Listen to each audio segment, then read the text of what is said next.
Hello दोस्तों, math with Salim channel पर आपका स्वागत है। रट गई है लाइन है, कोई बात नहीं। हम क्लास 10th का चैप्टर पढ़ रहे हैं 4, जिसका नाम है द्विघात समीकरण। गुणनखंड विधि से हमारे सवाल चल रहे हैं। एक ये सवाल आज ये करा रहे हैं, उसके बाद सूत्र द्वारा हम सूत्र समझाएंगे श्रीधराचार्य जी का, बाकी चीजें। फिलहाल अब यहाँ पे शांत हो गई, शांत पहले बैठे और ये सवाल देखें। हल गुणनखंड विधि से हम इसे हल कर रहे हैं।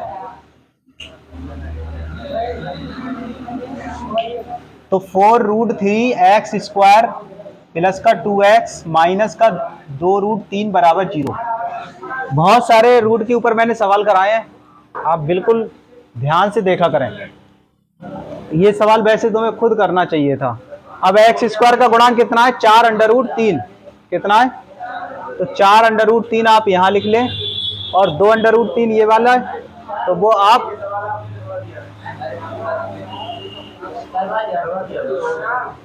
चलो कोई बात नहीं, तो हो जाने दो। 2√3 ये हो गया। अब आगे सुने, √3 गुणा कितनी होती है? 3 होती है।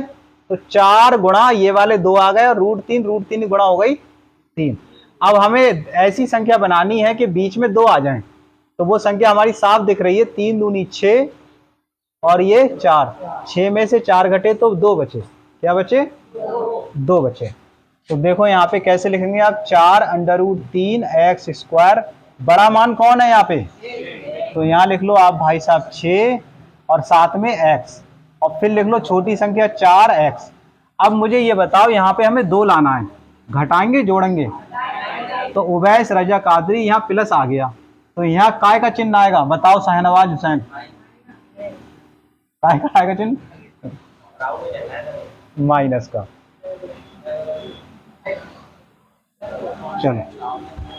चलो आप बताओ कितना कॉमन ले सकते हैं यहाँ से? नहीं पता लग रहा है। देखो पता नहीं लग रहा है तो हम 6 को कितना लिखेंगे? 2 तिया 6 लिखेंगे। 2 तिया 6। अब यहाँ पे क्या दिख रहा है तुम्हें? √3। तो इस वाले 3 को हम 2 बार लिख लेंगे, √3 गुणा √3। समझ गए? अब बताइए यहाँ से क्या कॉमन है?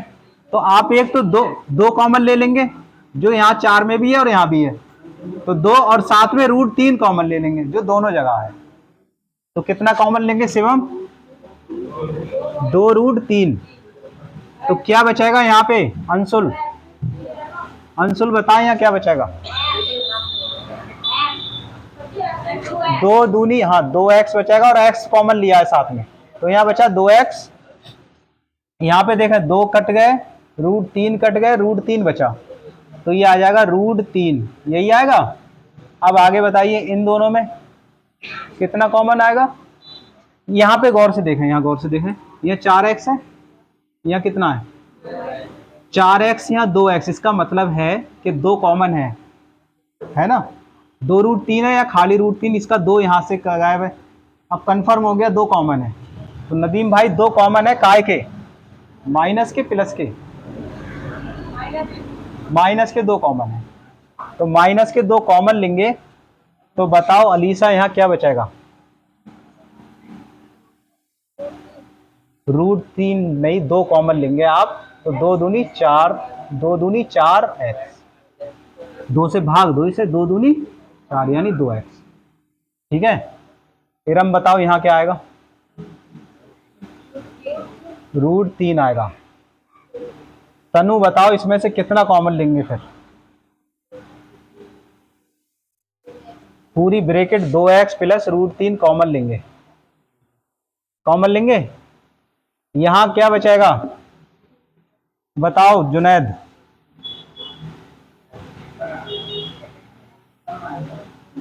(2√3x - 2 बराबर 0। ठीक है, आपका क्या नाम है? अनमोल। अनमोल बताइए, पहली ब्रैकेट जब 0 दिखाएंगे तो x का मान कितना आना चाहिए? (-√3 बटे 2). बहुत सही कह रहे हैं आप। तो देखो 2x, पहले √3 आप इधर ले जाइए, तो माइनस के √3, सही है, और x का मान निकालेंगे आप तो माइनस अंडर रूट 3/2, यही आया, माइनस रूट 3/2। शिवम अब इस ब्रैकेट को 0 दिखाएंगे अपने, 2√3x माइनस 2 बराबर 0। तो बताओ x क्या कितना आएगा, शिवम बताएं।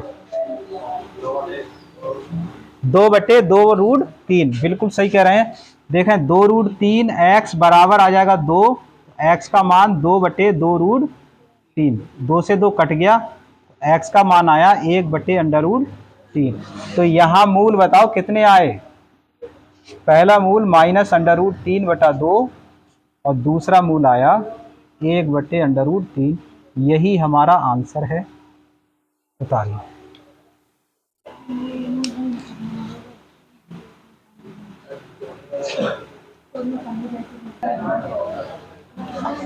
इधर देखा आप सभी लोग बोलते हैं। सबसे पहले ध्यान से देखें, द्विघात की व्यापक समीकरण, द्विघात की व्यापक समीकरण,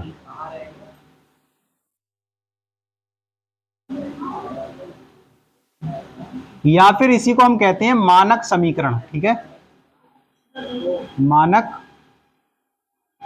समीकरण।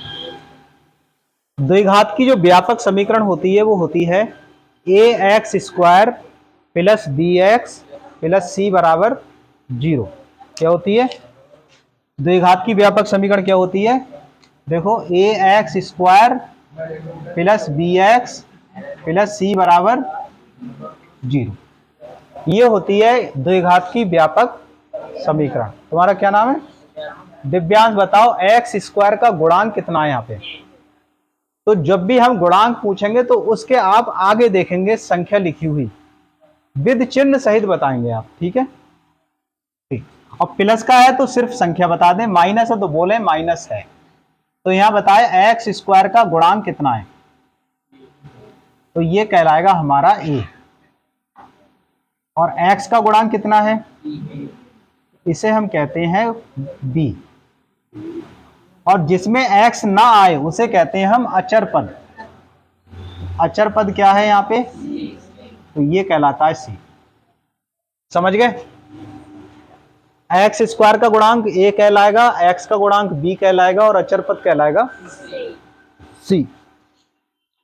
तो अभी अपने गुणनखंड विधि से इस सवाल को हल कर रहे थे, जिसमें शुरू की लास्ट की गुणा हम बीच के बराबर दिखा रहे थे, जोड़ के या फिर घटा के, दो संख्याएं बनाकर, ऐसे तो कर रहे। लेकिन अब हम क्या करेंगे, ऐसा नहीं करेंगे। एक सूत्र बनाया श्रीधराचार्य जी ने, चार्य, ये गणितज्ञ है, ठीक है। इनका सूत्र जो था वो क्या था, इन्होंने कहा कि जो x का मान होगा वो ये होगा, माइनस का b plus minus under root b² minus 4ac/2a, ठीक है। तो श्रीधराचार्य का जो सूत्र है वो क्या है, बोलो, x बराबर माइनस का b plus minus under root b² minus 4ac/2a। ये सूत्र हम लगाया करेंगे और सवालों को हल करा करेंगे, सही है। बहुत ही बढ़िया, बहुत ही कामयाब पढ़ रहे हैं आप।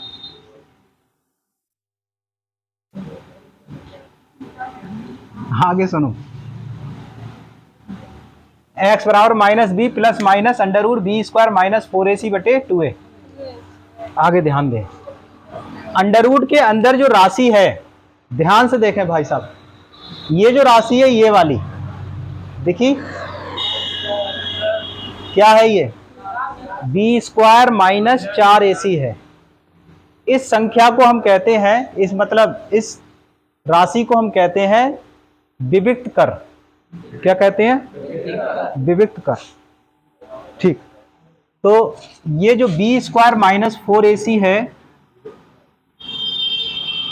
फिर से देखें, b² माइनस 4ac, इसे हम क्या कहते हैं, विविक्त कर। और इसे d से दिखाते हैं, बड़ी d। किससे दिखाते हैं, बड़ी d। तो विविक्तर D बराबर होता है b² माइनस 4ac। दरअसल ये जो विविक्तर है, मूलों की प्रकृति इसी पे डिपेंड है, इसी पे निर्भर है कि मूल वास्तविक होंगे, आभासी होंगे, वास्तविक होंगे या फिर काल्पनिक होंगे। ठीक है, तो किस पे डिपेंड है? b² माइनस 4ac पे, या मूल बराबर होंगे। ठीक है, तो ये विविक्तर होता है। विविक्तर पता लग गया आपको? विविक्तर D बराबर होता है b² माइनस 4ac। आपको डायरेक्ट याद होना चाहिए फार्मूले। x का मान निकालेंगे तो ये फार्मूले लगाएंगे, और अगर हमसे विविक्तर पूछेगा तो हम ये फार्मूला लगाएंगे। अब विविक्तर को लेकर के 3 सूत्र और बनाए गए जिसमें मूलों की प्रकृति को लेकर है। तो हम लिख रहे हैं मूलों की प्रकृति। मूलों की प्रकृति के लिए देखो फार्मूले हैं, ध्यान से समझना। यदि ध्यान से पहली स्टेप ये इंपॉर्टेंट है भाई साहब, बहुत ही ज्यादा, ये जो है बहुत इंपॉर्टेंट है, बहुत ध्यान से सुनना। यदि हम ये कहें कि विविक्तर का मान 0 है, ध्यान सुनना, यदि हम क्या कहें,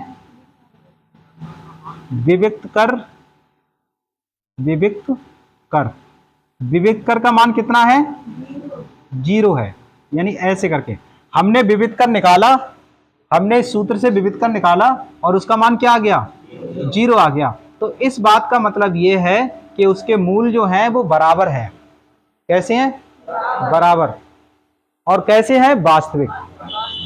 मूल बराबर होंगे और वास्तविक होंगे। यदि विविक्तर D का मान 0 आ जाए तो इस कंडीशन में हम कहेंगे कि समीकरण के मूल जो हैं, समीकरण के मूल कैसे होंगे? वो होंगे वास्तविक। बहुत इंपॉर्टेंट बात है ये, वास्तविक। तथा कैसे होंगे? बराबर होंगे। बराबर। अच्छा, बराबर कोई दूसरा हिंदी है समान। समान का मतलब इक्वल, यानी बराबर होंगे। ठीक है, तो ये आप जो है समझ गए। अगर हम विविक्तर निकालेंगे और उसका मान अगर 0 आ जा रहा है तो हम कह देंगे ये वाली लाइन कि मूल जो है वो वास्तविक है तथा बराबर है। ठीक है, अब आगे सुने। अगर हम बात करें, सवाल हमसे मूलों के संबंध में पूछ रहा है कि इसकी प्रकृति बताओ, तो ये हो जाएगा। लेकिन सवाल हमसे ऐसे करके पूछे उसने कि कुछ मान दे दे, हमें समीकरण दे और उसमें ये कहे कि समीकरण के मूल बराबर हैं, तो k का मान ज्ञात करो। यानी सवाल के अंदर, समीकरण के अंदर k एक राशि हो कहीं भी छिपी हुई इसमें, और हमसे ये कहे कि समीकरण के मूल बराबर हैं, तो k का मान ज्ञात करो, तो कंडीशन क्या लगेगी? तो उसे ध्यान से देखिए, मैं अलग से बता दे रहा हूं इसी में ही। तो आप क्या करेंगे, सबसे पहले विविक्तर को 0 दिखाएंगे। बीबी लिख दो विविक्तर को थोड़ी देर के लिए, इसे क्या दिखाएंगे? 0। इस कंडीशन में ध्यान से देखो, समझो, जो मैंने k का मान निकालना होगा, किसका मान निकालना होगा? लिख लो। अगर हमसे कहेगा k का मान निकालो या p का मान निकालो, तो उस कंडीशन में, और मूल बराबर हो, मूल कैसे हो? सवाल में कहेगा मूल बराबर हैं, तो इस कंडीशन में हम विविक्तर को दिखाएंगे 0। उसके बाद विविक्तर का मान है कितना? b² minus 4ac। तो यहां पे हम लिखेंगे b² माइनस 4ac, इसे 0 दिखाएंगे।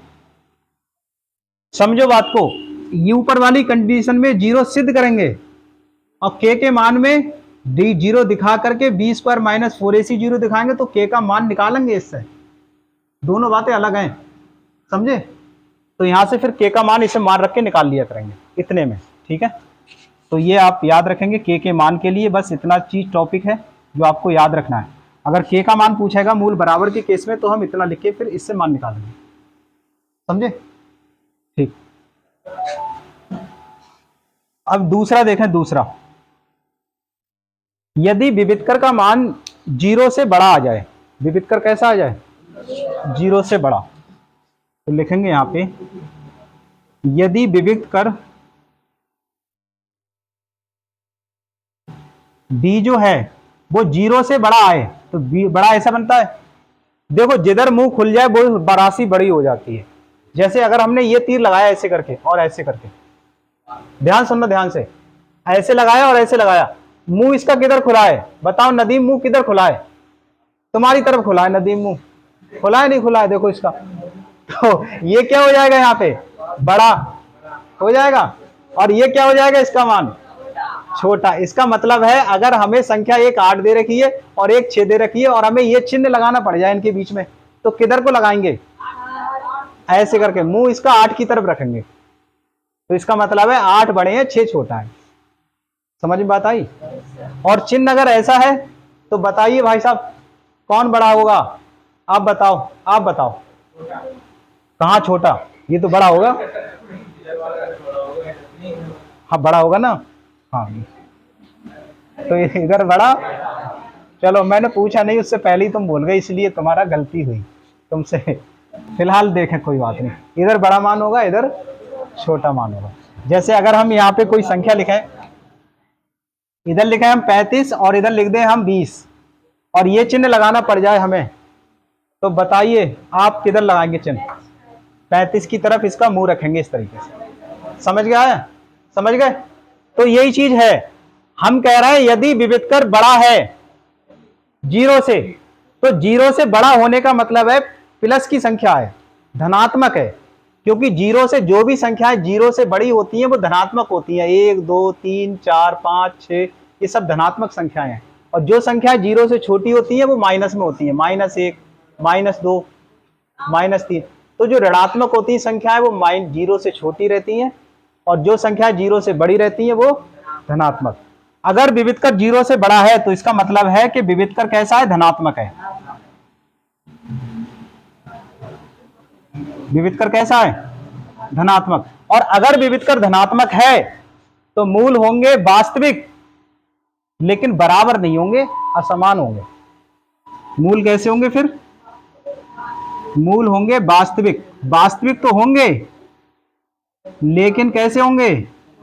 असमान, यानी कि बराबर नहीं होंगे। मूल वास्तविक तथा असमान होंगे, वास्तविक तथा असमान होंगे। ठीक है, मूलों की प्रकृति याद हुई। दूसरी, तीसरी कंडीशन देखो, तीसरी कंडीशन, अच्छा हम विविधकर निकाला करेंगे, और विविधकर निकालने के बाद फिर उसमें ये चिन्ह लगाया करेंगे। ठीक है, सवाल करेंगे आप समझ जाएंगे, बिल्कुल टेंशन ना ले कतई भी। यदि विविधकर d जो है वो 0 से छोटा आ जाए, अब देखो बताओ कौन छोटा है? यहाँ पे विविधकर छोटा है, 0 बड़ा है, इसका मतलब ऋणात्मक है। ये काय में है? इसका मतलब है कि विविधकर ऋणात्मक है। जो विविधकर है d, वो उसके मान कैसा है? ऋणात्मक है भाई साहब। अगर ये ऋणात्मक आ जाए, ऋणात्मक आ जाए तो क्या होगा? मूल वास्तविक नहीं होंगे, मूल होंगे काल्पनिक। मूल कैसे होंगे? काल्पनिक। अच्छा, काल्पनिक को अवास्तविक भी कह सकते हैं आप। और कैसे होंगे? असमान होंगे। दिख रहा है लाल मार्कर से? मूल काल्पनिक असमान होंगे।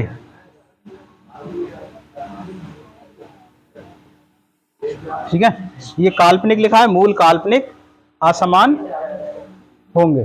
ठीक है, अच्छा काल्पनिक को हम अवास्तविक भी कहते हैं। क्या कहते हैं? अवास्तविक। तो आप यहां पे अवास्तविक भी लिख सकते हैं, अवास्तविक, अवास्तविक, ये तो अवास्तविक भी आप कह सकते हैं। उतारें जल्दी से फटाक से।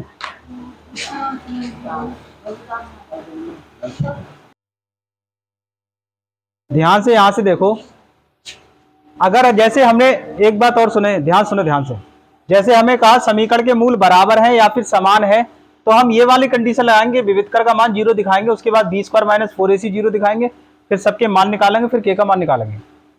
समझ गया? आया नहीं आया? लेकिन अगर वो सवाल में बराबर या समान ना बोले, वो इस शब्द की जगह यानी बराबर और समान ना बोले, ध्यान से समझना, वो सवाल में बराबर और समान ये ना बोले, वो बोले वास्तविक हैं। क्या बोले? मूल वास्तविक है, और फिर पूछे के का मान निकालो, तब कैसे करोगे आप? तो फिर कंडीशन देखना पड़ेगी हमें कि वास्तविक कहां कहां है। बैठ जाओ, बैठ जाओ। देखो फिर से सुनो, फिर से सुनो। जैसे सवाल में ये कह रहा है कि मूल बराबर हैं और समान है, मूल बराबर हैं और समान है, तो हम ये लगा देंगे, लग गया। लेकिन अगर वो सवाल में ये ना कह रहा है कि मूल बराबर और समान है, ये नहीं कह रहा है, वो कह रहा है मूल वास्तविक है और फिर कह रहा है के का मान निकालो, तब क्या करेंगे? तो कि वास्तविक देखो, एक तो यहां पर है और है कहीं वास्तविक, देखो एक ये वास्तविक दिखा, तो वास्तविक है दो जगह, एक तो वास्तविक यहां पर है ना, और एक वास्तविक कहां है? यहाँ, दो जगह ही तो ये है। चलिए मैं यहां पे लिख रहा हूं, अब ध्यान से देखना है, यहां लिख दे रहा हूं, ये आप उतार लेंगे और उसके बाद फिर सब मिटाऊंगा। सवाल ये कहे कि मूल जो है, अगला तीर, या फिर आप ऐसा करें हैज बना लो, ये सुनो, सुनो, मूल क्या कहे? मूल वास्तविक हैं, मूल वास्तविक हैं, और फिर कहे सवाल में के का मान निकालो, के का मान निकालो। मूल वास्तविक है, फिर कहे के का मान निकालो, या के अलावा कोई राशि हो, एम का मान या एन का मान, जो भी सवाल में होगा वो कहे हमसे निकालो। तो उसका मतलब है हमें क्या दिखाना होगा? ध्यान से देखना, विविक्त कर, विविक्त कर। बी जो है हमें दिखाना होगा जीरो, पहले तो विविक्त कर क्या दिखाना होगा, क्योंकि वास्तविक जीरो में आ रहा है, और हमें दिखाना होगा विविक्त कर जीरो से बड़ा, इसमें भी तो आ रहा है वास्तविक, यानी ये वाला चिन्ह भी दिखाना है, मतलब हमें बराबर भी दिखाना है और ये वाला चिन्ह भी दिखाना है। दिखाना है नहीं दिखाना है? क्योंकि वास्तविक में ये वाला भी आया है और वास्तविक में ये वाला भी आया है। तो दोनों को इकट्ठा करने का तरीका क्या है लिखने का? तो दोनों को इकट्ठा कर दो, तो इस क्या करो, इसमें से एक बराबर को काट दो, तो ये तरीका है। तो मूल वास्तविक होंगे तो इसका मतलब है कि विविक्त कर जीरो से बड़ा होगा और जीरो के बराबर होगा। समझ में आई बात? किसी को कोई कंफ्यूजन है बताओ? इस तरीके से तो ये कंडीशन लगाएंगे। इसका मतलब ये है, इसका मतलब ये है कि बी स्क्वायर माइनस के 4ac की जो वैल्यू होगी वो इस तरह होगी। आप ये कंप्लीट याद करेंगे। उतारें, ये भी उतार ले जल्दी से।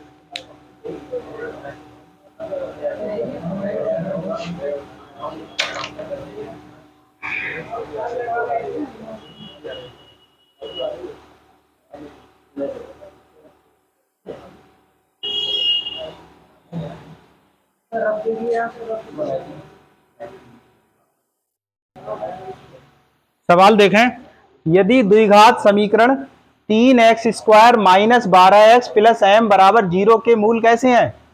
बराबर हैं, तो m का मान ज्ञात करो। किसका मान ज्ञात करना है? m का। ठीक है, हल करते हैं इसे हम। पहले समीकरण लिखते हैं,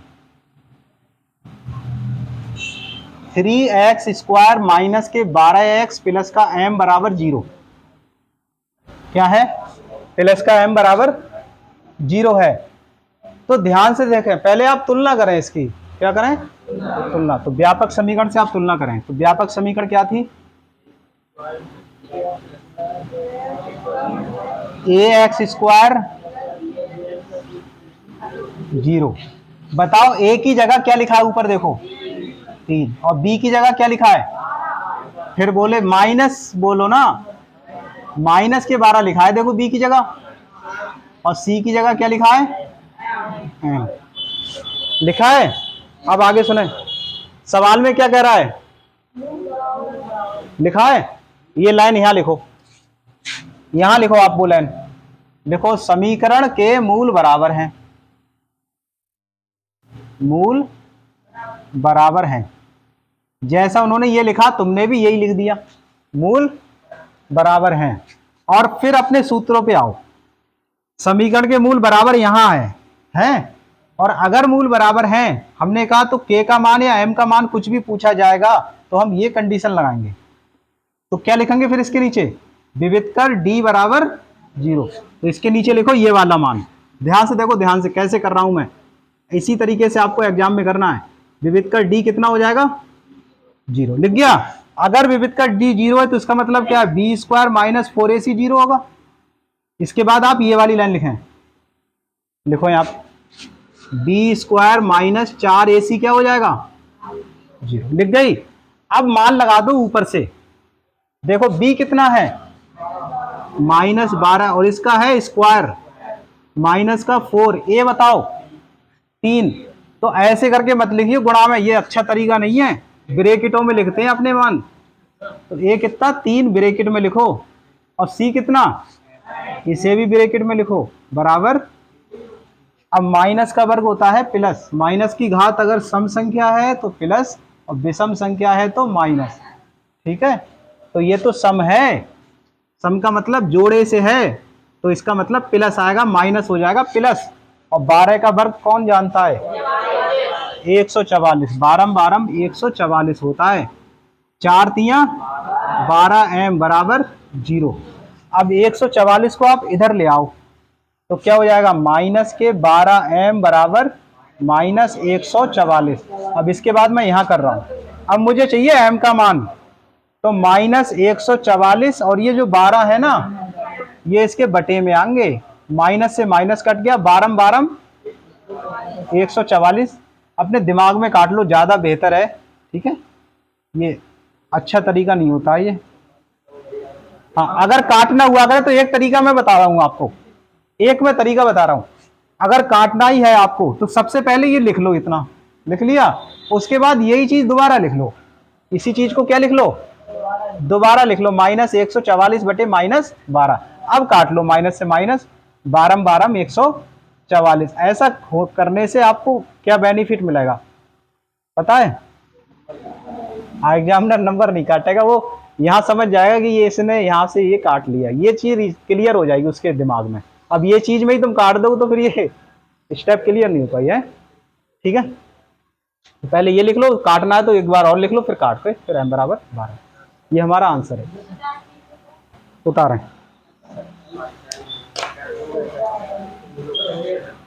ठीक ठीक।